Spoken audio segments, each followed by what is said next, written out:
Hey, Dream Chasers, this is Amy J, and thank you so much for tuning into episode 248 of Chasing Dreams. Guys, we are on the countdown. This is the third to last episode. I don't even know what to tell you. I'm just kind of emotional about it myself, but I promised you some amazing guests, and I deliver. Okay, and today is no different. Today we have Tommy Breedlove. He's a Wall Street Journal and USA Today best-selling author of the book Legendary. He's an Atlanta-based business, relationship, and mindset coach who is a regular featured keynote speaker at global events. You guys are going to be so excited about this episode. You're going to want to take notes. You're going to want to listen to it again. You're going to want to check the show notes, and you're going to want to follow Tommy after this. Trust me. Trust me. All right, folks. Without further ado, here's Tommy.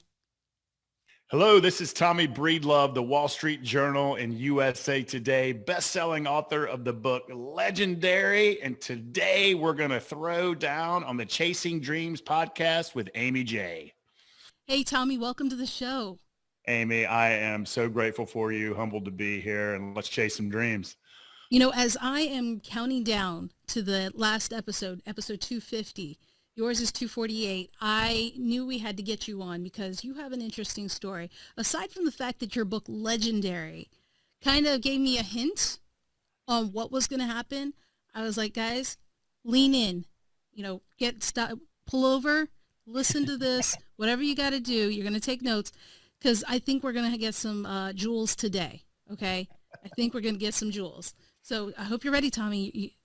I am fired up, ready. Let's do this. All right. So what was the one thing or two things that young Tommy wanted to be when he was probably 13, 14? You know, you probably don't hear this often. I grew up fairly humble on the south side of Atlanta, good blue collar, hardworking part of the country. And not many people from there ever went to college or graduated college. And so a big Atlanta-based company is Coca-Cola. And back when I was a little puppy, I thought the coolest job in the world would be to drive a Coca-Cola truck. Nice. I mean, I loved Coca-Cola. It probably wasn't good for my teeth or my health, but hey, I was a young pup.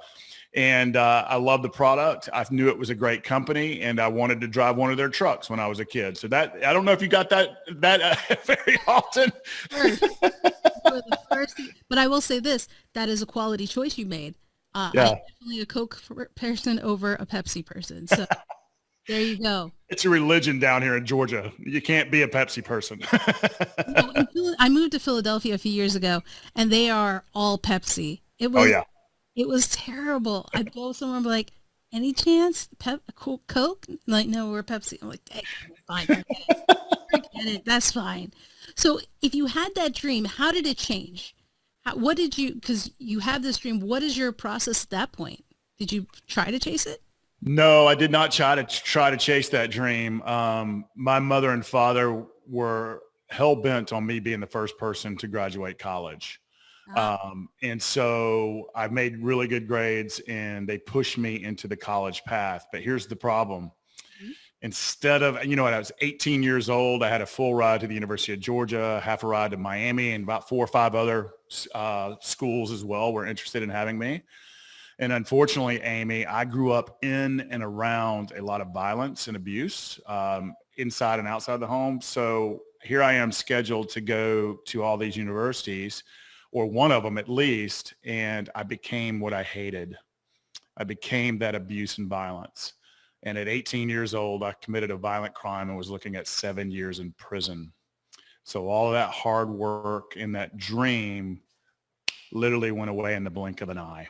Wow. Luckily, it was dropped to 2 misdemeanors, but I did serve I spent my 19th birthday incarcerated as opposed to being at a university. So that was my first failed dream, but it didn't stop me. Was that a wake-up call for you at that point, do you think? Or it took a few more? It was the first major wake-up call. Okay. I was going in the wrong direction, running with the wrong people. And clearly pain attracts pain, but it was my first reset. I wish it would have been my last reset, but it didn't get through the old thick skull enough then, but something really, really, really cool happened in jail. A 40 plus year old African-American gentleman decided to step over racial lines and mentor me. And one of the things I didn't have in my life was good, solid male mentorship. I actually was taught the exact opposite. And so it was magical because he basically came across racial lines and said, look, he called me Youngblood, by the way. His name was Tony. He called me Youngblood. He said, Youngblood, you're not going to become part of this system. And so with love, accountability, a lot of great coaching, he appeared in my life. And so when I got out, I went to work for a nuclear waste container factory during the day, running a machine, community college at night, but did end up back at the University of Georgia and literally went from a jail cell to UGA to hired at a company called Deloitte, which at the time was one of the largest financial consulting companies in the world, in 3 years. So that's pretty cool. That is so cool, because I think sometimes we think that when we go through a mistake like you did, right, that there's no coming back. Yeah. No coming back. There is no reset. And some people feel that there is no hope. Repentance. There's no hope. There's no repentance. There's no recovery from it. And it sounds like because you had someone step in and help you, that you were able to turn things around. Absolutely. And I think it's gotten much worse over the years, as if a person makes a mistake, it's almost like we want to run them into the ground and, hurt people. And so I'm a firm believer. I do believe people can change. I believe with intentional action that you can be whatever you want to be, and it's never too late. And so no matter what you've done or mistake you've made or regret you have or what's been done to you, you can always overcome it by taking intentional action. So I'm a firm believer in that. And I love that, because I think sometimes we think it has to be something quick. It has to be a pill. It has to be a snap of the fingers and we're done. That's it. But what you're saying is, no, you got to put the work in. Always. And you've got to work on, and we'll go into this toward your ding, ding, ding into the show. But I'm a firm believer in, if you work hard on your inner game, and I'm talking about your heart health, your mind health, and if it's important to you, your spirit health, as much as your physical health and your business, fulfillment, money, success, happiness, peace of mind, less stress, all of those things that we crave will come to you. But it's just like going to the gym. You got to work on them every single day, because if you don't, they atrophy. But there's nothing you can't overcome. It's just, there is no, I wish there was a magic pill.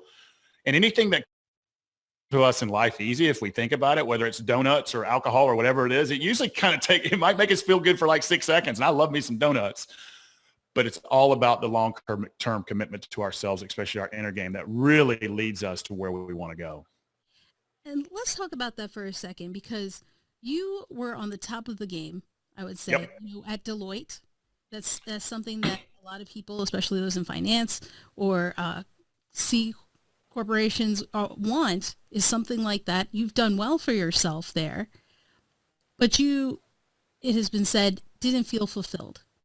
Yep. And this is why I wanted you on the show, because I think oftentimes we follow somebody's definition of success. We follow a path of what we're told will bring us happiness, and we're surprised or don't realize when it doesn't, that something's wrong. And so how did you get to that point? So it wasn't pretty. Remember, we talked about the first reset. Well, there was somewhat an ugly, scar tissued second reset. I actually thought if I just outworked, out hustled, and outmaneuvered everybody in that world and found money, power, success, all the shiny things, that I would be happy, successful, and fulfilled, because I didn't know any better. I came from a place without a lot of money. And so I was actually recruited out of Deloitte by other firms. And so I worked my way up through these other firms to really the top, the ivory tower, the corner office, the fancy suit, making a lot of money. But unfortunately, I never dealt what I talked about with my insides. I was still that abused, hurt little boy that when the money, the power, success, the next deal didn't fill him up, I turned to a bunch of darkness. Think Wolf of Wall Street or Mad Men type lifestyle, just trying to be seen, heard, loved, and valued, right? Rah, rah, rah. And I was wearing all of these fake masks and this armor of tough guy, important guy, couldn't ask for help guy, the guy with the shiny suit, all of those things that weren't me. And I just turned to darkness and literally found myself, I was probably doing some multi-million-dollar deal the week before and found myself literally lying in a ditch in downtown Atlanta. Didn't know how I got there, didn't know where my car was. And it was literally my final aha moment. I knew I didn't get number 3. And so I'm looking up at the bright blue sky thinking, my God, how did you get here? Who are you? Where are you going? And who is this person who just doesn't feel good enough? And I looked like I had it all on the outside.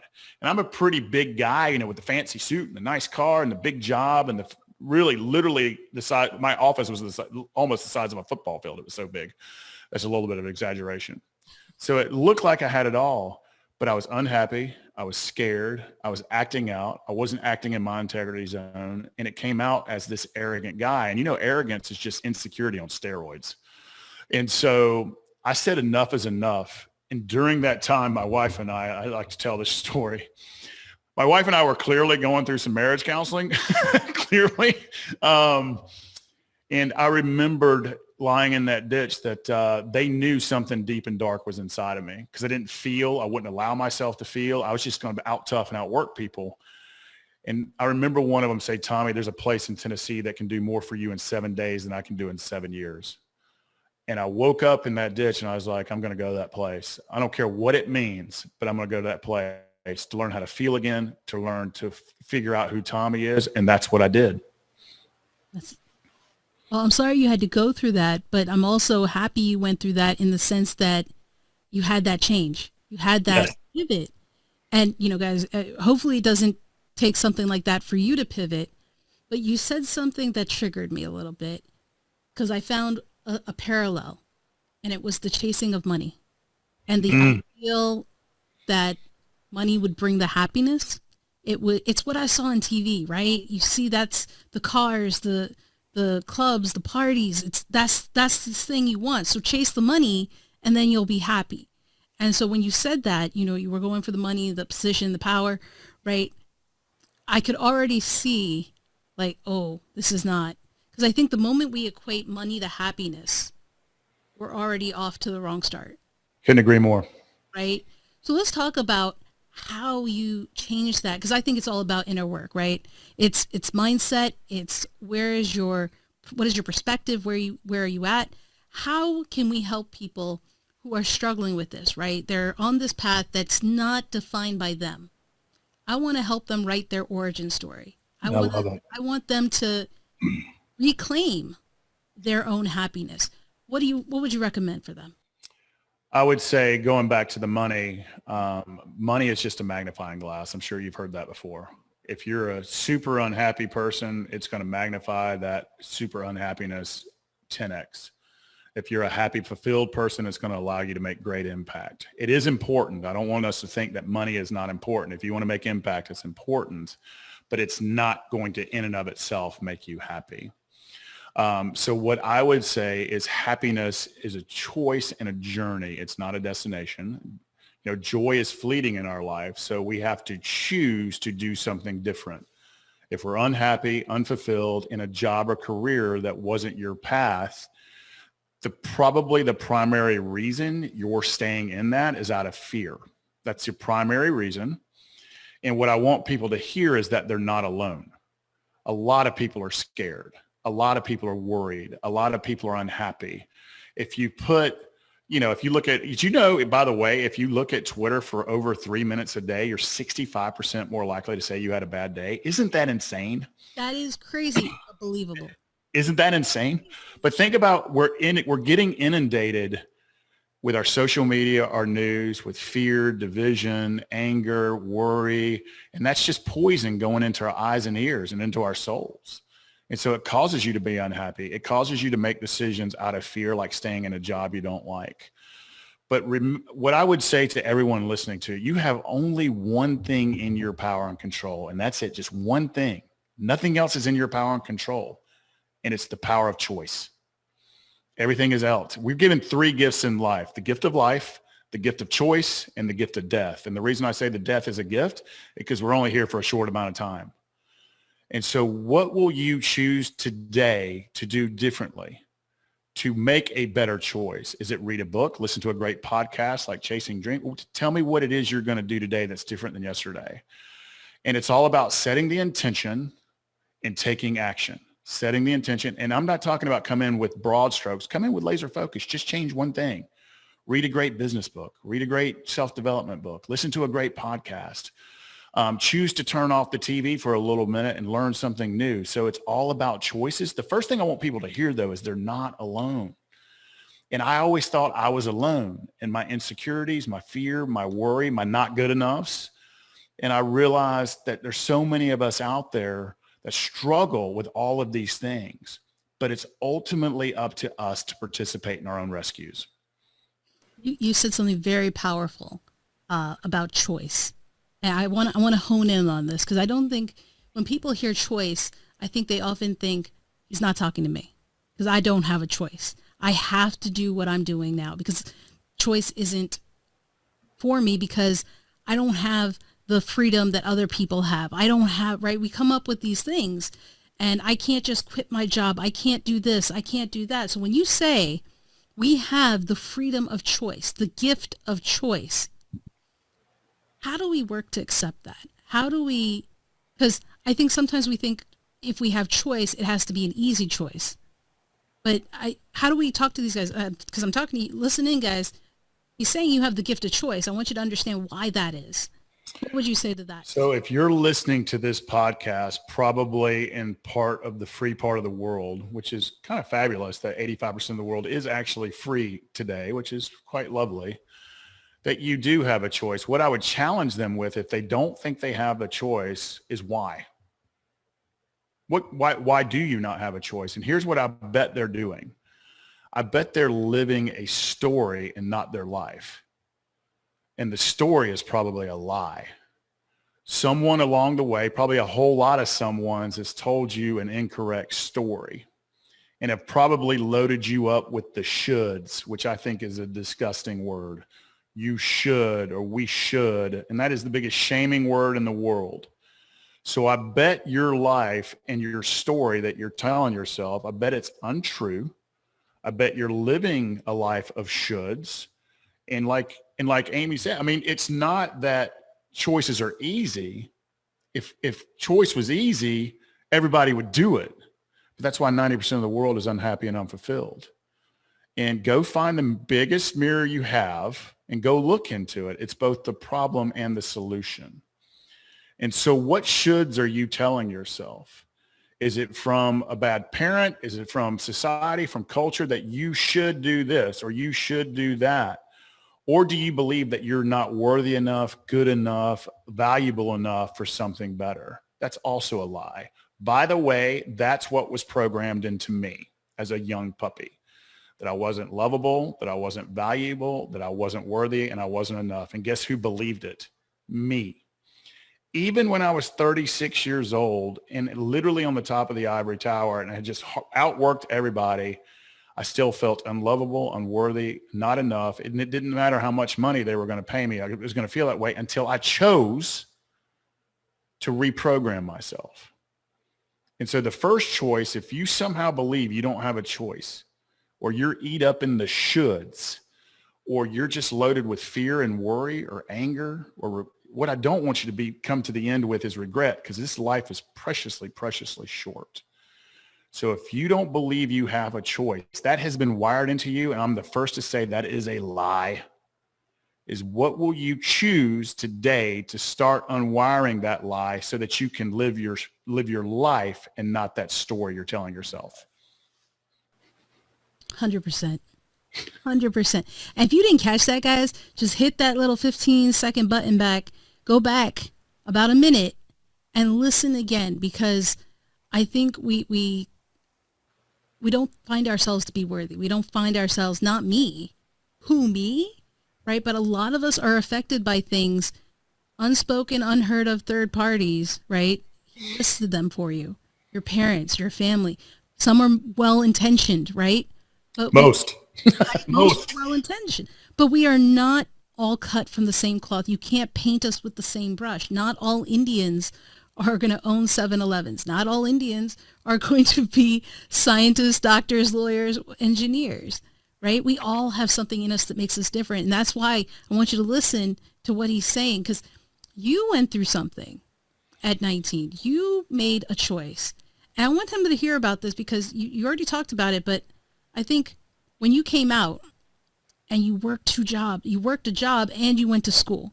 Was At that night, on debt. I was taking out debt to go to school and working a $6 an hour job in a 110-degree factory, cutting all day long, cutting off the top of these huge containers just to make something better for myself. So it's short-term pain for long-term glory.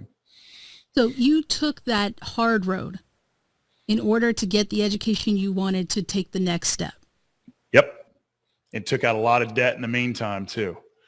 And so I just knew, I knew I didn't want to ever go back to behind bars. That miserable. Sure. I knew that I was destined for something better. And I knew the only way I was going to get out was to invest in the only thing that I had control of, and that was myself. And so I just bearded my hair down, worked at several tough jobs, but that was the main one. I worked for about 1.5 years while I was in school, taking out debt to invest in myself for a better future. I made that choice. Tommy, you've studied people, you've studied processes, path. When you look at the people who are successful, however people define it, right? What is a commonality you see among them? I would say the first thing is are we talking about happy or successful? Because those are two different things. Happy. Let's say happy, because success could be anything, but personal happiness. I'd say the happiest people in the world put themselves first. That sounds counterintuitive. And I'm not talking about selfishness. I'm talking about selflessness. They know that until they truly love and respect themselves, they can't truly love and respect others. They know until they can't, if they're not leading themselves correctly, they can't lead others. And so they take the time and the energy and make the choice to invest in what I call the inner game, their hearts and minds, to be a little bit better. They also surround themselves with happy people. They are very boundaried people. They know how to say no, and they won't let gossipers and negative Nellies and people who judge and people who are always angry, they don't let them in their atmosphere. They literally don't. I know that it is the most true thing that was ever said. I said Jim Rohn, and we all repeat it. You are the 5 people you spend the most time with. Happy people hang with happy people. If you hang out with 5 drunks, you're going to become drunk. That's what you're going to be. And so they're boundaried. They say no. They invest in themselves always. They do the hard work, because happiness, again, is a journey. It's not a destination, and it's hard work, because life is hard. Life is super hard. We get sick. We got economic issues. We got social issues, political issues. We're humans. Humans are kind of ugly in nature. We don't have the best history as a species. So all you can do is you. And so happy people are very, very boundaried, very careful who they let in their inner circle, and they do the inner work every single day. They practice gratitude. They probably meditate. They probably read a lot. They listen to podcasts like Chasing Dreams. I'm telling you, they surround themselves, because remember, I said this earlier, we're constantly getting inundated with poison. The stuff on social media, the stuff on 24-hour news, even what we watch on Netflix and Amazon, most of that's poisonous. And I'm guilty as charged, but I limit it. I make sure the goodness is coming more into the poison. Podcasts, great books, great documentaries, great conversations with people that I love and respect, and constantly doing that to feed our heart and soul. That's what I know to be true of happy people. And if you guys are listening to this, you've already taken the step, right? You're taking the step to try and figure this out. But Tommy's not saying anything new. I want you to hear it, though, because he's lived it. He's done it. He's preaching this. It's in his book. This is the thing, guys. And so I want to bring you more people. It's not just me saying it. Like he's living it. He's the embodiment of it right now. And this is the thing, Tommy. A lot of these guys, they've taken the step. They're listening. They're like, yeah, you know what? I got a choice. How do we help them with their mindset? How do we get them on the right track to help them continue moving down that track? The easiest, there's, and you'll know exactly, and I want to tell you what happened when I made this shift. It's incredible what happened. So don't let me forget that. Yeah. But the easiest way to start shifting your mindset, the quickest thing you can do is eliminate one negative thing out of your life. Is that a bad habit? Is it a bad human? Is it a bad self-belief? What is the one thing that if you eliminated it from your life, and I guarantee we all know what that one thing is, that it would increase your happiness 10x. You've got to eliminate the negative. And so you can't start doing self-development work if you're high all the time, for example. That's just true. You can't be numb. What do you need to eliminate? Social media? Do you need to eliminate watching Netflix for 10 hours a day? Is it video games? Is it alcohol? There's something in your life? Is it negative self-talk? So that's step one. That's the easiest thing you can do to get on the path to the right mindset. But the harder thing to do and the longer term play, that's a short term, right? That's an instant, we got to patch the wound. Okay. So we've patched the wound. Just do one thing, eliminate that one thing in your life. And it's hard to do, but you do have a choice. Mm-hmm. The second thing you have to do is start inputting the goodness. And so what I would recommend is working on yourself for a minimum at first of 30 minutes a day. Is it starting journaling? Is it a gratitude journal? Is it daily affirmations and intention? Is it reading a great book? Is it listening to a positive podcast? Fill your soul up, your mind, heart, and soul with goodness, not only from wisdom to information because if you keep inputting that into your heart and mind, you will start taking action on it. But it starts with intention and action, right? Action without intention and intention without action is useless. And so you've got to set the intention that I'm going to spend 30 minutes a day. I'm up to about an hour and 90 minutes a day. And I'm being very honest because I do this for a living. So I need to be pretty tuned in. And so I literally every day, I meditate, I pray, I journal, I do gratitudes. I have my daily readings. I exercise. So I'm constantly preparing my heart, mind, and soul to go out and serve others. And that's so take something away negative and start something positive new. The positive is like going to the gym, but this is the mental, emotional, and spiritual gym. And you got to lift the daily reps. And all of a sudden, 365 days from now, or even 1 month from now, you feel happier, more fulfilled, more successful. And by the way, more confident and courageous. That's what I would say. That's how you start shifting it. I love it. And guys, you may not notice that change, but everyone around you will. And here's the thing of what Tommy just said. I don't think you understand. Y'all are like, he's doing all these things. It's too much. He's telling you to date yourself. It's like, spend time with yourself. Fall in love with yourself. Fall in love with yourself. If you can't spend time by yourself, then that's the first step, right? That's the thing you need to work on. And I think a lot of us have work to do and don't recognize that. And I love your approach, Tommy, of just spending time, 30 minutes. Start with that and then build it and then try something different. See how it goes. And so I want to echo that, guys. Echo it. Do it. Because I noticed a difference when I started doing it. Oh, it's like climbing a mountain. And I hope this analogy sinks in. When you start climbing a mountain, your view changes. The scenery gets a little better. You can see farther. And guess what? 99% of people are going to stand on the ground. They're not going to climb the mountain. But you start feeling differently, seeing things they can't see. And honestly, you start talking and vibrating because we are just one energy source. And literally, we start attracting other people who are climbing that mountain into our life, the mountain of being better than we were yesterday. We can still speak the language of the people on the ground. We just don't want to speak it. And sometimes they don't even understand what we're saying because they've never climbed the mountain. They don't believe it. They're eat up in anger and fear and judgment and all that stew of nonsense. But when you start climbing the mountain and becoming aware, you can't become aware, and you can see so much farther and so much better. Your language changes, your vibration changes, and everything in your life changes. Y'all, Tommy and I are on the mountain. We may be in different places on the mountain, but we're on the mountain. Yes. I want you to join us on the mountain. And I want you to hear how Tommy got on the mountain, because I think that's the part we didn't talk about yet. And so you saw the goal. That's where we're trying to get. We're trying to get you all to the mountain. Let's talk about how Tommy got to the mountain, especially after wake up call number 2. How do you go from being in a ditch to the 7-day stay, or even just to this moment of change that you fought? Because you talked to these guys about it, but let's hear your experience about how that actually went. So I went to this 7-day program, and it's called, I can't remember the name of it. I was really trying to pick my brain. I'll come up with it in a second. But really what they do amazingly is in small group, one-on-one, and a larger group setting is they cut you open for 4 days and then put you back together.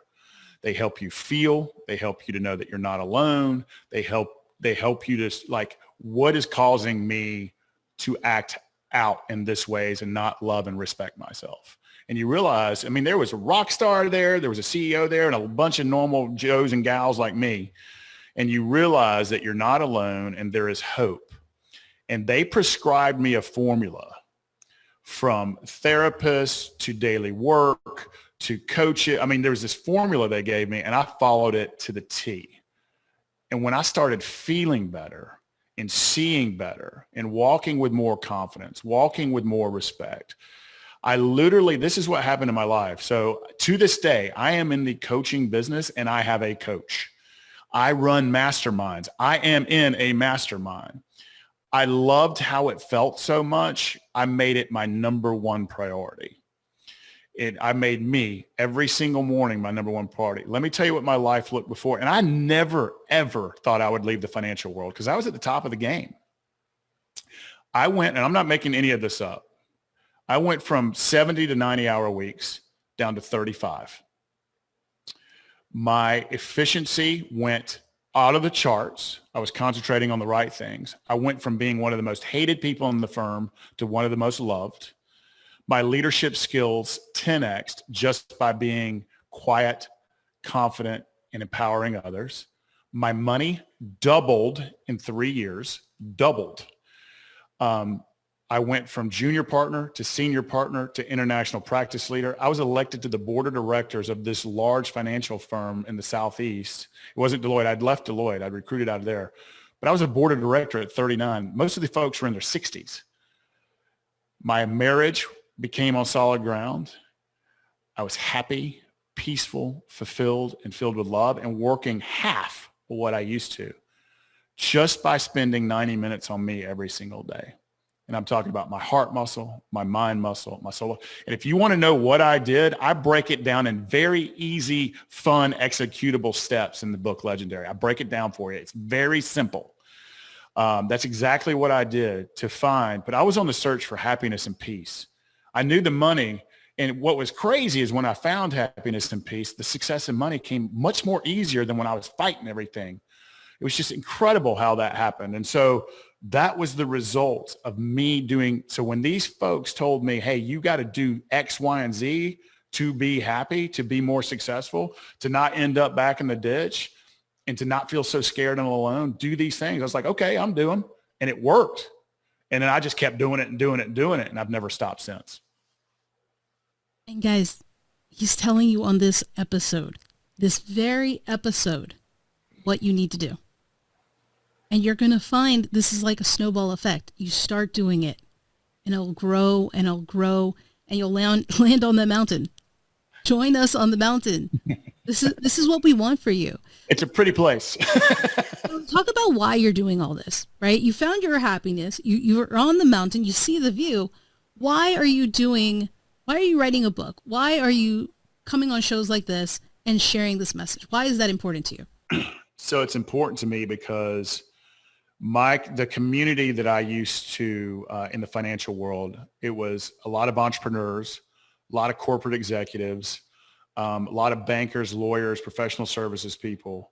And these men started coming out of the woodworks. They saw this massive transformation to me. And I had a huge network because I had found business success. And so they already respected me, which gave me credentials because of my business success. But when they saw me actually happy, they saw just this massive change in my spirit, my mind, my words, my actions, my boundaries. And they started asking me for coffee or a beer or a walk. And these men would just break down on me. They like, I had this happiness, I had this success, but my marriage is in shambles. My kids don't like me. I'm just constantly chasing more and win never get here. And why am I so unhappy? How did you do it? What magic pill are you taking? That's literally what they were asking me. They thought it was some sort of witch spell, and it wasn't. And I just started coaching these guys and mentoring these guys. And some of these guys were in their 60s and 70s. And here I am at 39. And how sad is that? In their 60s and 70s, they found business success, but there is no life success. It actually has come at the expense of it. And so I went to my wife one day. I was like, I think there's something in this because I'm pretty darn good at it. And, because I had worked with so many executive coaches and life coaches and therapists. I was like, why don't we put this together in a book, in a group program? And we've started the men's movement. And in 2022, we're going to create the women's movement. And so let's do this and see if it works. So I literally sold my equity in the firm, walked away from 65% of our household income, scary, hello. And I was making a lot of money then to go chase this dream. Of helping men be better leaders, be better fathers, be better husbands, be better without compromising their ambition. I'm not changing that. You can still be ambitious. You can still be driven, but you can't do it at the cost of your happiness and live with regrets. And so I just saw the profound impact it was having on the men that I was working with. And the reason, it's interesting with men, they all come to me to be better leaders, to make more money, and to have more power, and to earn more respect. What they need is better, more intimate relationships with their significant other. They need more self-respect. They need more confidence. They need more peace of mind in their life. So I give them what they want. I sell them what they want, give them what they need. Yeah. And almost 100% come to me have issues in their relationship. And men, for some reason, I guess because of my background, and I'm so honest with them, I give them the gift of going second. Like I say, you're not alone. And by the way, I was a royal screw up, and here's what it looked like. And here's, if you continue doing what you're doing, what it's going to end up looking like. It's just, I saw so much transformation in these people that I'm like, how do we scale this? And then we wrote Legendary, and it hit Wall Street Journal and USA Today bestseller. And now we're scaling this men's movement in the form of masterminds, retreats, and conferences. And women, we're not leaving you out. It's coming. It's coming. We're just going to screw it up on the man side. But what's interesting, if a woman's in the room, they won't show weakness. They won't ask for help. They won't pull down their guard and say, hey, my marriage is in shambles. I'm not having enough sex. My kids hate me. Oh, and by the way, I just bought my third BMW, and why am I still not happy? They won't do that. But with other men who get authentic, who get real, who get vulnerable, and who want true connection and trust, and that's what we all crave, is connection and trust. That's why I do what I do, is I'm literally trying to save men's lives, save them from themselves. Because it almost cost me everything twice.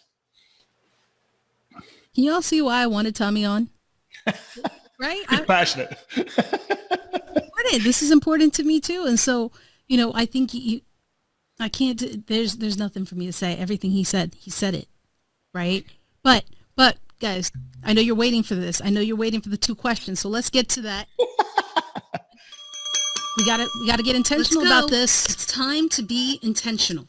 All right, Tommy, these guys are listening and they're like, what is the number one mistake people make in trying to chase their dream? The number one, quitting. I think chasing a dream is hard. I think it requires a very courageous choice. And it's not if life happens, it's when life happens. And whether it's a career change, a relationship change, whatever dream you're chasing, the people who get to their dreams don't stop. Think about the person who wrote Harry Potter. I can't remember her name. J.K. Rowling.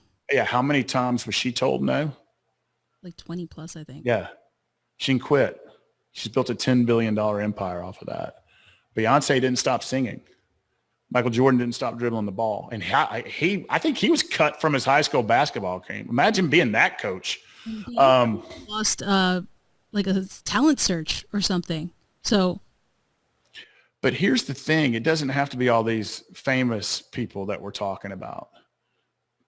Ordinary Joe like Tommy Breedlove here, who was just a washed up financial consultant, decided to chase the dream. Because here's what I didn't want to do.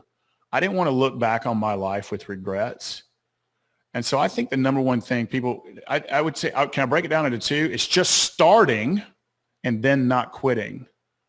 Because there's a great quote about the person in the arena who's got blood, sweat, who's really chasing their dream. It's easy to sit in the stands and criticize. It's easy to do what you did yesterday. It's hard to chase that dream. So I'd say the biggest mistake is quitting. The hardest part is starting, but continuing to brush yourself off when life kicks you in the face, because nothing in life worth chasing is easy, and life's going to kick you in the face. Is you just got to keep moving forward. It's going to kick you in the face. Always. Always. But when knowing you're going to get kicked, but that you can get back up. Totally. Right? That's the part. And then the last question, Tommy, is what is, and you may have already said it, but we'll see if you change the answer. What is the number one thing these guys can do today? I would say the number one thing you can do today is remove one negative thing in your life. What is the one person or thing that you need to remove from your life? Make the difficult choice to do it. If you want to know where your deepest, darkest desire, fear, and insecurity lies, it's why that you won't get rid of that person, thing, or habit. Get rid of it, or begin the process of getting rid of it. Ask for help. Know you're not alone. A million other people are struggling with the same thing. You just got to own it. Go find the nearest mirror, problem and solution, and participate in your own rescue. I love it. I love it, guys. And unfortunately, I can't keep Tommy here forever, but all these nuggets, guys, all these nuggets are in his book. The link is in the show notes, so be sure to check that out. But Tommy, how can these guys find you on the interwebs to keep in touch and keep following what you're doing? Yeah, totally. Check us out. We put goodness out on social media. We're always putting life hacks and business hacks and money hacks and just goodness. There's no darkness. We don't put negative stuff out there. So follow us at Tommy Breedlove. Facebook, Instagram, LinkedIn. We're always putting goodness out there. You can also see what we're doing on TommyBreedlove.com. But if you really want to if my Southern accent doesn't bother you, I will literally read you the book Legendary on Audible. All you got to do is go on the electronic and I will literally read it to you. But if you like what we threw down today, it's in electronic format, hardback, softcover, Audible. Go out and check it out. It's a short, easy, fun, fast read, and take one action in your life. And I promise you it pays compound interest in success, happiness, peace of mind. But check out Legendary. If you want me to read it, I'll read it to you on Audible. So there you have it. So I would check us out on all our social media at Tommy Breedlove. Go to TommyBreedlove.com or just check out the book. There you go. Thank you, Tommy, so much for taking time out of your busy schedule to come on here and just share that knowledge and make this episode a special one as we count down. Amy J., you are the best. I am humbled to be coming to the end of this journey, and I can't wait to see what next dream you chase. So it's going to be awesome. Thank you. All right, guys, there you have it. That was Tommy Breedlove. Amazing. Am I not right? What a story. The fact that he had 2 wake-up calls and then was able to turn it around. We don't want that for you. We want you to wake up now. I want you to write your own origin story. Write about what it is that makes you happy. Take the steps towards owning your choices. Take the steps towards being okay with being around yourself, right? Date yourself. All of these things. And if you can't keep track of all the things Tommy said, that's okay. You can either do one of two things. One, you can re-listen to this episode. Two, you can check out the show notes over at amyj21.com/episode 248. That's episode 248. All right, Dream Chasers, until next time when we get to the penultimate episode, remember, don't stop. Keep chasing.